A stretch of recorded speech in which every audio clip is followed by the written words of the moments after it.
Welcome to my vlog. Hello mga beshi, makikita niyo dyan, super dami po ng kalat, yung mga bato, plastic, kahoy, sako. Kasi nagpagawa po kami dyan ng aming maliit po na kusina. Sa 5 years po na yung pag-asama ng mister ko, as in, wala po kami matatawag na sarili po namin kusina. Sa 5 years na yon, nakikigamit po kami ng kusina sa nanay ko. Yun, nagkapasalamat ako kay Lord kasi po, nag-loan po kami.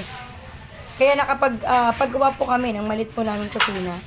Hindi lang po kusina yung napaayos namin, pati po yung aming pong tindahan, nilipat din po namin. Balik, ayun po ay garahe po ng aming tricycle.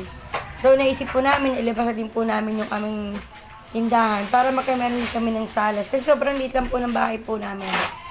At mapapansin nyo dyan, ako lang po yung naglilinis. Kasi yung mister ko nasa trabaho po siya. Yung anak ko pagod po. Kasi katulong po siya sa paggagawa ng bahay. Kaya po, thank you po for watching. God bless!